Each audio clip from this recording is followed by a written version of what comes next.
Okay, guys, here we go. Inside of our Sprinter van, finished product. Insulation behind the walls and the ceiling. I know I really slacked off on the build videos, but I will post in the description the specifics of the insulation that we used. I'm just going to give you a quick run through of everything. If you have any questions, feel free to ask.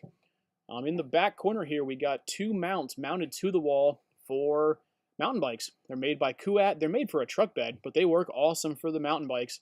Holds the bikes vertical out of the way so you maintain your floor space. Front wheel does have to come off to use them, but we made a spot for them under this shelf we built over top of the fender. The fender ends up just being empty space, unusable space really. So we built this cabinet over top of the fender with the wheel storage to the left. Just a simple plexiglass lid that slides up and down. Kind of a pain to hold stuff in, but it does the job. Better than a cabinet door to rattle. Similar thing on the other side, just a little bit longer, different dimensions, but this one just has the diamond plate lip on the bottom to hold stuff in there. Extension cords and whatever else you need storage for there. Cargo net out of a Subaru up there that I found on Amazon. Works good just to hold small stuff in place. Like I said, the walls are insulated, as is the ceiling. Step into the back to take a look to the front. You can see the table we put in there. You can also see the lights on the ceiling.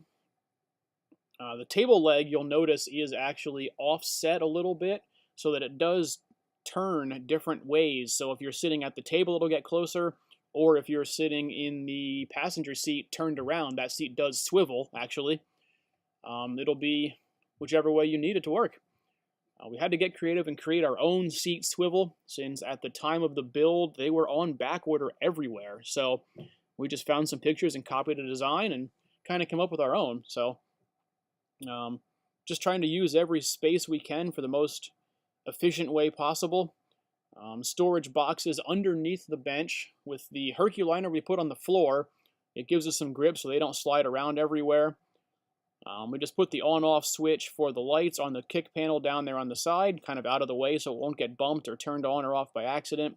Inverter under the seat with the battery also for that, separate battery for that. Moving outside, looking in the doorway, we made a shelf that fills in the step because people notice that the step is also kind of wasted space. So you only need a small section of the step to get in and out, so we're going to use most of what we can there. Like I said, looking towards the back, both bikes store vertically, so you still maintain a walkway through there. The headliner above the driver's and passenger seat, we kept that the same. We just put some insulation in it. Stuff it in there up around the corners, filled it in. Now the table does remove, so you can take it out for traveling, or if you just don't need the table there, whichever you need to do, table, no table, your choice. Just pop that out of it. There's a receiver tube in the floor that it goes into that's screwed fast. The leg stores under the shelf in that cabinet to the side there over top of the fender, so that's easy. And like I said, that passenger seat does swivel around. Sorry I didn't get that turned in there for you guys, but the bed. This is the bed out of a Fun Mover, a toy hauler trailer. I'm not sure exactly which brand, but I bought it from a friend. They weren't using it anymore, so I snagged it quick. It pulls flat into the bed. It'll sleep two people. It is longer than most RV couches and beds, so it is actually relatively comfortable. And it will fold flat against the wall vertically if you need the extra floor space to put something bigger in there, or just go back into the couch, whichever you need. It's pretty soft cushioning on there, just a vinyl cover, so it wipes off easy. Clean the dirt and everything off, no problem at all. It does take two hands to get it back in though, because it kind of wants to fold flat, so just fold it back into the couch. Like I said, you can see the storage boxes underneath there. So trying to make room of all this, use of all the space we can. Spinning back around there, like I said, we did make our own seat swivel, which you'll see here in a second. It's just a simple knob that holds two flat plates that has a pivot in the middle.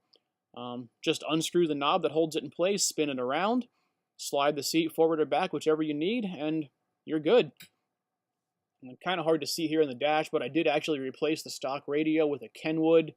I forget the exact model. It is a touchscreen, Bluetooth. It does have a DVD player, so if you want to watch something when you're parked, you can. And there it is, guys. Make sure you like this, subscribe to my channel, and ask away if you have any questions.